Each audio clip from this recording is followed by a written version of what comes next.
Hello everyone, I'm Verawak, and this is the next video in my V-Rising Boss Encounter series. In this video, I will show you my encounter with Keely the Frost Archer and give you tips and tricks on how to defeat her. I'll also tell you which abilities I'm using and why. One good thing about the location of this boss is that you can fight her during the day and avoid the sun by going into one of the large tents. Once you aggro her, she will follow you in there so you can have a cozy showdown while not worrying about being burned alive by the sun. By defeating Keely the Frost Archer, you will unlock the Frostbat ability, which is a ranged attack that explodes on hit to deal damage and freezes surrounding enemies. You'll also unlock the Tannery, which will let you refine animal hides into leather finally so you can craft better equipment. You'll also learn how to make a Traveler's Wrap, which will give you more health and a bit more resistances. And lastly, you'll learn how to make an empty canteen, which will be used later in-game for crafting potions and keeping your horse alive. As for which abilities to use for this fight, well, I still only have the starting abilities, so I use Shadow Bolt, which is a ranged attack that deals 200% magic damage, Blood Right, which blocks melee and projectile attacks while also healing you and dealing area damage around you, and Veil of Blood to dash away and cause your next primary attack to deal extra damage and heal you. So Keely has a pretty simple moveset. The first move she does is line up to shoot an arrow like every other archer you've encountered, except the arrow is split into 3, which hits in a cone-like fashion, so you can't just step out of the way of one arrow.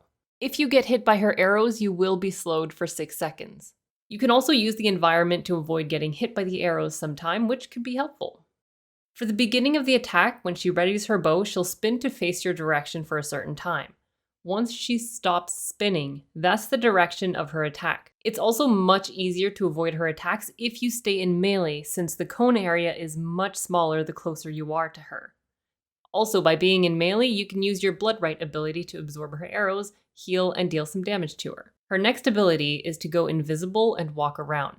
She doesn't attack during this time, so you don't have to worry about that. Once her invisibility goes away, she will attack you. Keely moves around and tries to get away from you a lot. Her last move is an AoE freeze attack. Freeze! She even gives you the courtesy of yelling out, "Freeze!" right before she does it, so you know what to expect. She'll throw arrows up in the air, and they'll come crashing down around you where the red circles are. Freeze! You can just simply walk out of the red circle area, or if you're worried, you can dash out of the way. If you look closely, you can see a faint outline of where she is when she moves around while invisible. That's the entire encounter. Just rinse and repeat. Her moves are pretty simple and can be avoided pretty easily. Though because she moves around a lot, it takes a while to bring her down since you can't keep attacking her while you move around, so when she goes out of range, try to use your Shadow Bolt to hit her.